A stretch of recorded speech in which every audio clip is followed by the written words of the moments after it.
So, today what we're going to do, we're going to take the top off.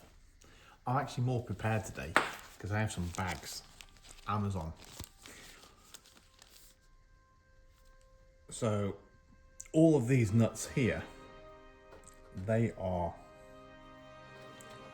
quite nice, silver, chrome, but probably about £11 each. So, we need to make sure we don't lose them. So first thing to do, take the top off, take the trumpets out, disconnect the various cables with air here, where we can see that. And there's 3 or 4 cables there, and then remove the plenum airbox. That's probably going to be it for that video, because I'm not that quick at this. So these are all 10mm. They've all been loosened off earlier. As I've said enough. We're going to throw them on the floor. I'm not going to throw them on the floor. We're going to save them in a bag after we throw them on the floor. But as I've said previously, you know, if Milwaukee wants to sponsor me or anybody else with one of them lovely electric wrenches, I'd love to take it off the hands for a trial.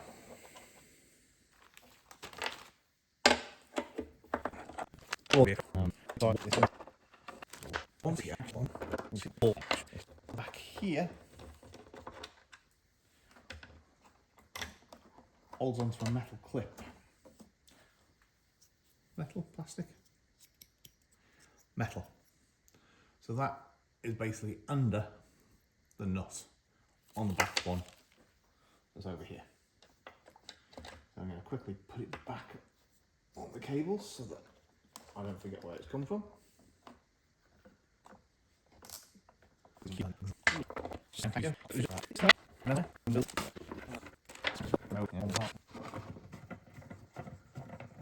There's 2 different plenum chambers on the E39 M3. There's one like this, which is metal by the sound of things, and then there's another one which is plastic. Depends on the actual year of the car to whether one has metal or plastic. They swapped over in the facelift, so that's 2001 time.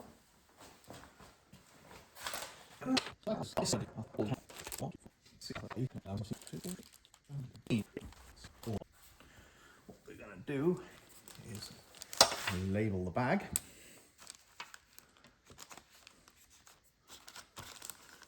Probably would have been easier to do the bag while the bag was empty.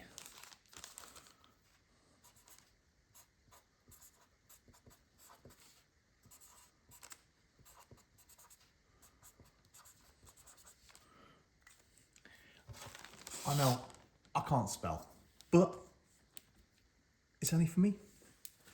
I know where the things are. Okay, the big reveal.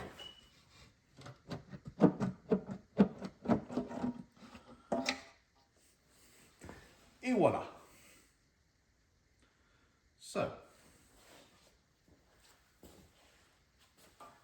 as you see, underneath there's the part number 14662. Start again. 1406682-901C. Interesting. Don't know if that's out of the box as it's meant to be or something's gone on here. But that would be at this back corner. Don't see anything wrong with it. And there also looks to be a gasket in this. Yeah.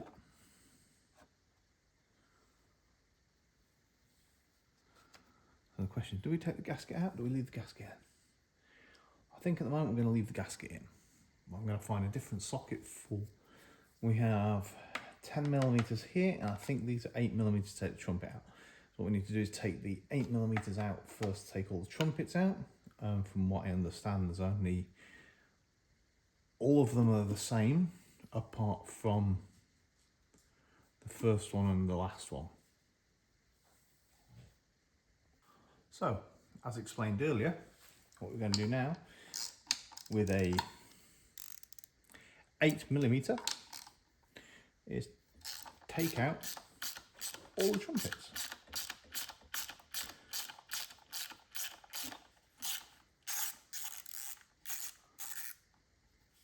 Obviously trying not to drop these. There's a time when you wish you had a magnetic. Yep. I can see this going wrong with me losing a few of these, but let's try.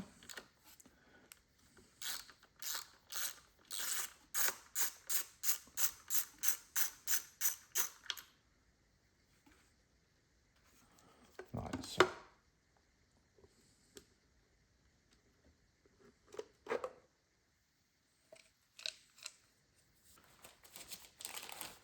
again, back. This time, written before, and we'll put all the little nuts in there.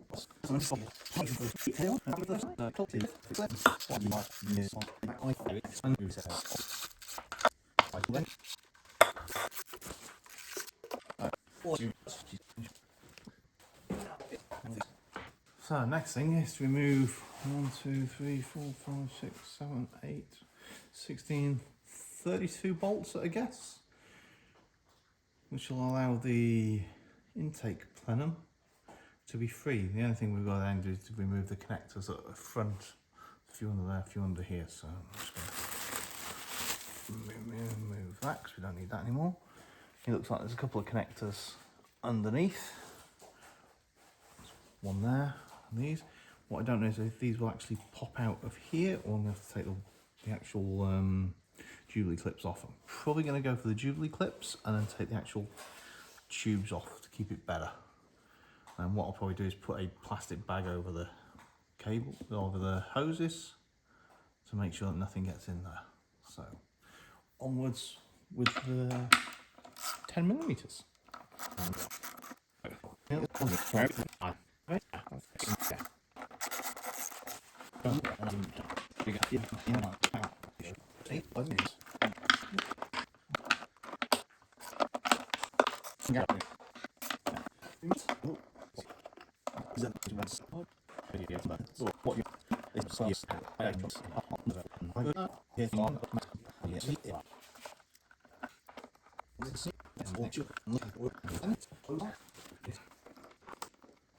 So I will just pick that off so I if I just lose them, they'll just and hopefully this time I'm not going to lose any footage. So what I'm going to do is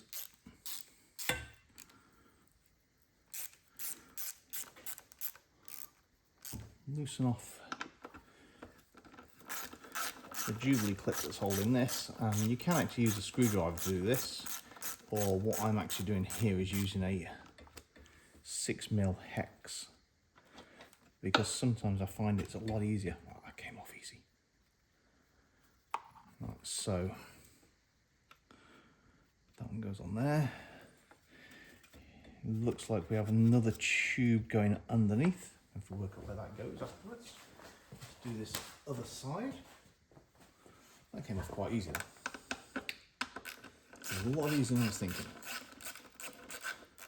As you will notice, the actual plenum is loose. It's because whilst I had the camera not recording, I did actually go around to the back here and lift it to see if it'd come. It was stuck on the gasket, but it did free itself off pretty easy. So what we can do now.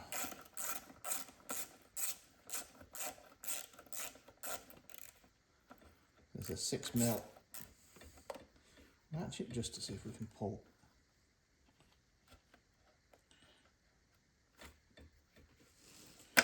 All these connections off quite easy. And the impressive bit for me is they're all coming off quite simple. He says, when you can actually get your hands in there, they're all coming off quite easy.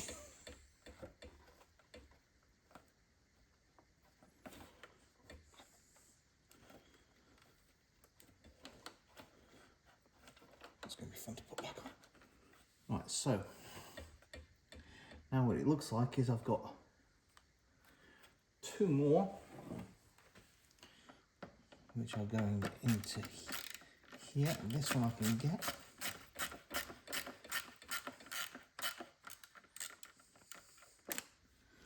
On this one, somebody put it on at an angle where I don't think anybody can get to it.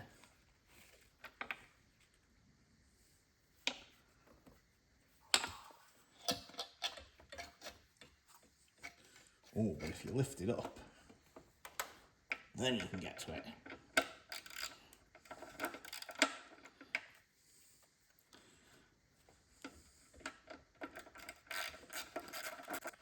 Now, when putting these back on, all the Jubilee clips will be hopefully aligned so that I can get it off at the front.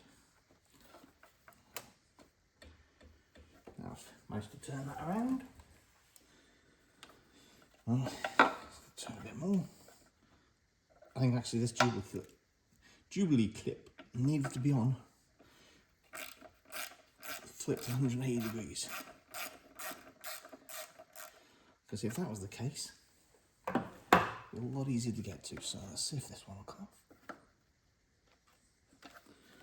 No, still. Although I haven't loosened it a lot.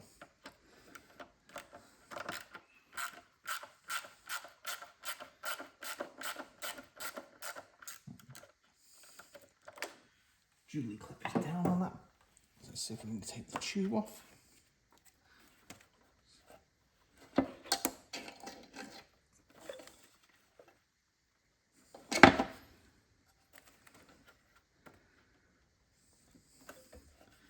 I noticed tubes are, as I was saying earlier, easy to get off. I jinxed myself.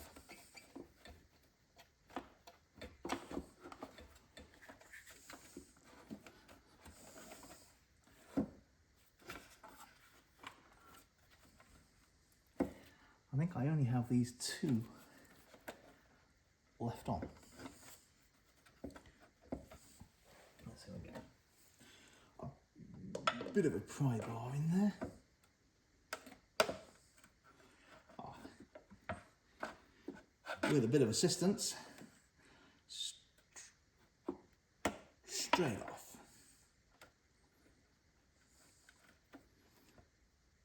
If anybody watches the I Do Cars channel, this is actually Blue's cousin.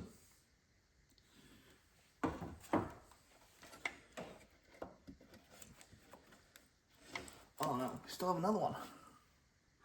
There's another one connecting it. Okay, let's get to that one. Ooh.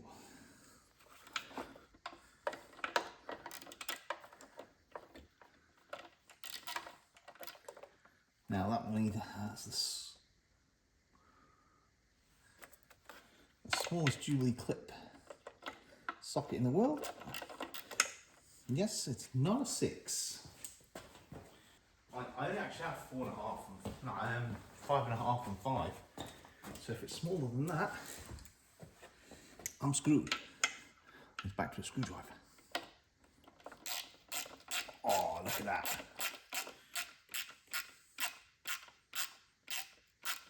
That was a Jubilee clip of 5mm.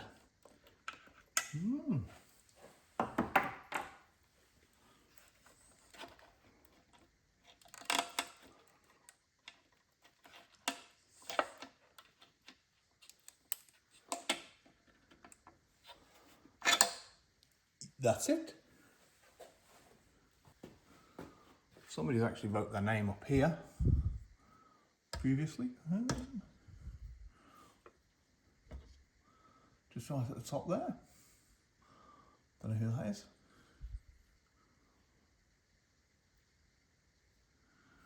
It's quite clean. Not that much oil in there. Don't know if somebody's been in here before and cleaned it up before I bought it, but at least we have that off. So you see a bit more of the top of the engine now. These are the pipes. This one here. So if we go to the front, let's so basically this one and no, that was the one that was under in the centre. This one and this one both at the side. We had this little one here, and then the actual bottom of the, it looks like an oil circulation was going onto this one and this one. So from here we can see the injector rails, the injectors. I think that's a job for another day. Thanks for watching. Next week we may take off the exhaust manifolds. So I need to take the exhaust manifolds off to be able to spin the engine on the stand. Also still have the engine mounts on the side. The actual oil filter and oil hoses go through the engine mount on the left hand side of the engine. That's something we have to be careful with. It's just fuel rail, fuel system could possibly come off, because I think that is just two rails connected into a Y piece here, and probably the fuel line comes out at the back. So lots of work to do. Slowly. See you next time.